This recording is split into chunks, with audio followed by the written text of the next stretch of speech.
I have the great honor to declare the opening of FIFA's Women's World Cup China 2007. Che-che! 16 years after it all began, the FIFA Women's World Cup finally returned to China.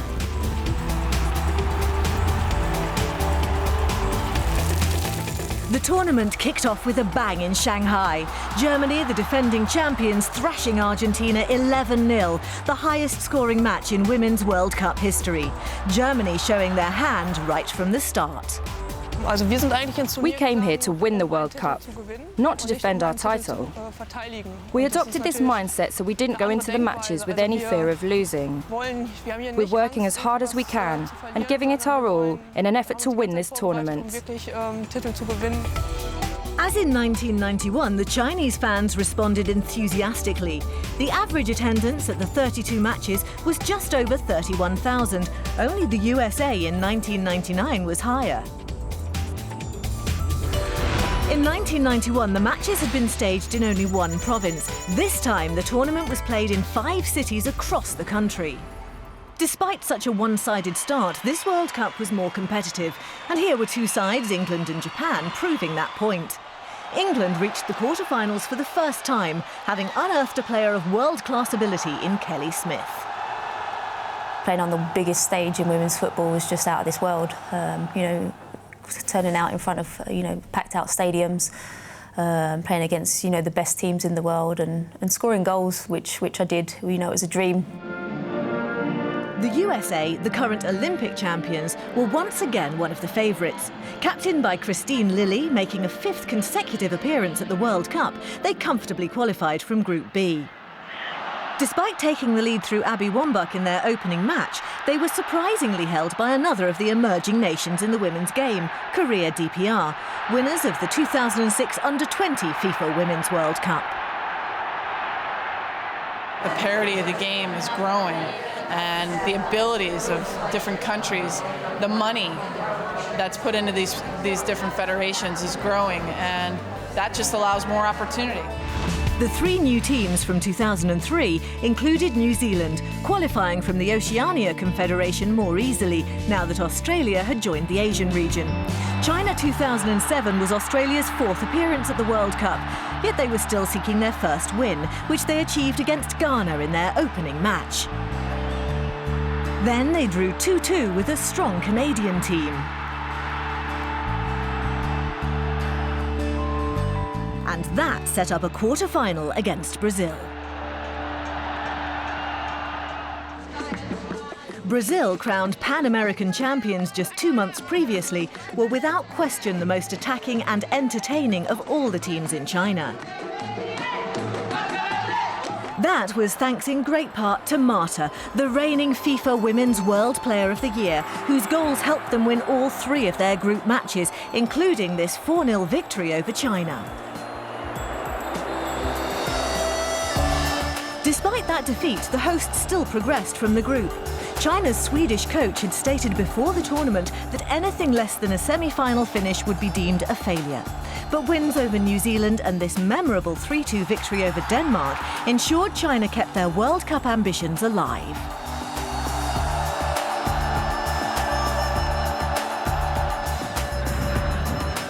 Little flick on there by Ma. It's Sung Xiaoli. Oh, and that is a wonderful strike. The substitute with the winner for China, 88th minute. This really is a once-in-a-lifetime opportunity. For the team, it's very exciting. So on the pitch, we're definitely going to give it everything, and the players are really confident. In the quarterfinals, the Steel Roses came up against a Norway side that had sailed through Group C. Spurred on by 52,000 people in Wuhan, China dominated possession but could find no way through a stubborn Norwegian back line. But on 32 minutes against the run of play, Norway got a break. That was a catastrophic error by Wang Quen, and Isabel Hulofsen has given Norway a lead. And once again, the hosts had fallen short on home soil.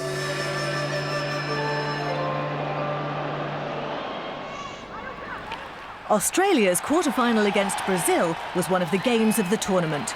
Tom Samani's side once again showed their remarkable spirit, coming back to draw level from 2-0 down. But late in the game, Christiane scored a goal worthy of winning any match.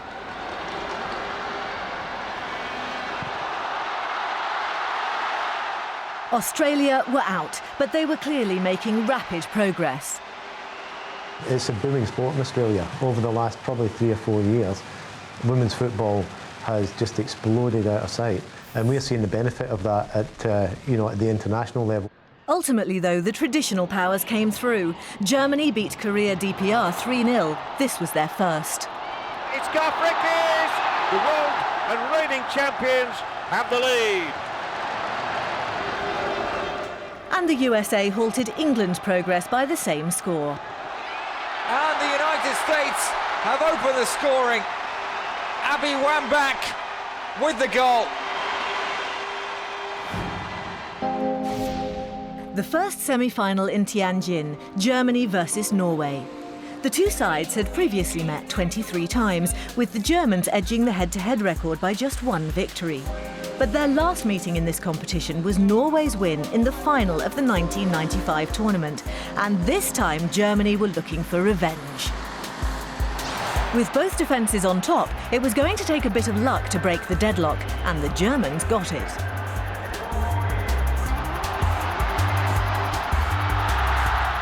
Trine Rønning deflecting Birgit Printz's cross into her own net.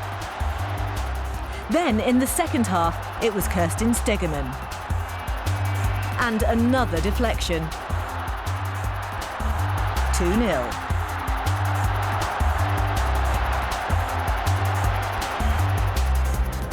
With just 15 minutes to go, substitute Martina Müller pounced.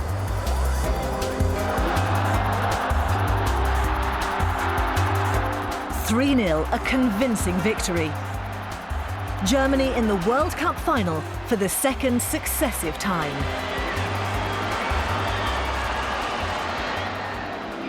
The USA went into their semi-final with Brazil on a 51-game unbeaten run, but Greg Ryan's side were facing the team which was the talk of the tournament.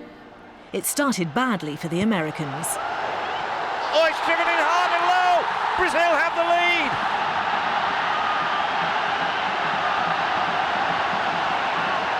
20th minute, Leslie Osborne putting through her own net. Just 7 minutes later, Marta added a second. Christiane added a third in the second half before one of the great moments in women's football.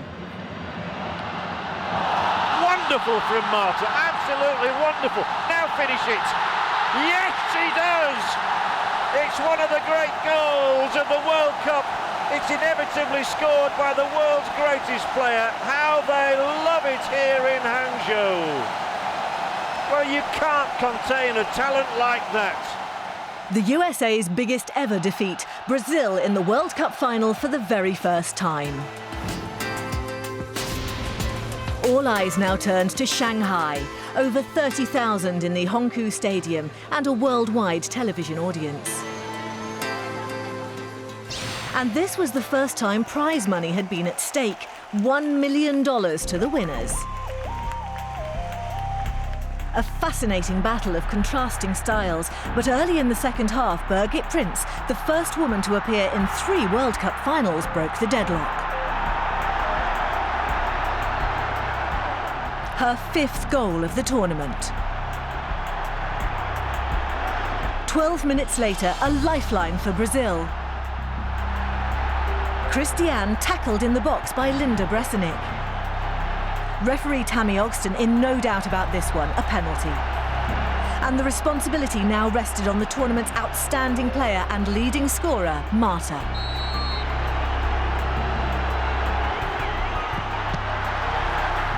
Nadine Angerer maintained her record, yet to concede a goal in the tournament.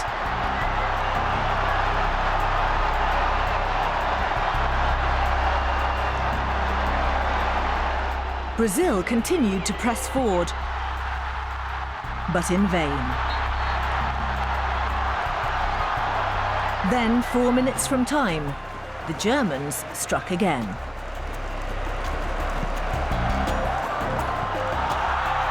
And Germany for sure are going to win the World Cup now.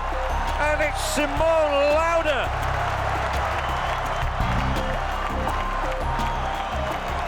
There was no way back for Brazil, as Germany became the first nation to defend the FIFA Women's World Cup. 2-0 to Germany, creating a unique record. It was the perfect tournament, especially as we didn't even concede a goal.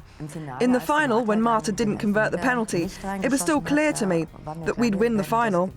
They wouldn't score against us, and we'd finish this tournament without conceding. That's really something. Not a single goal against us. That will never happen again. It was sensational.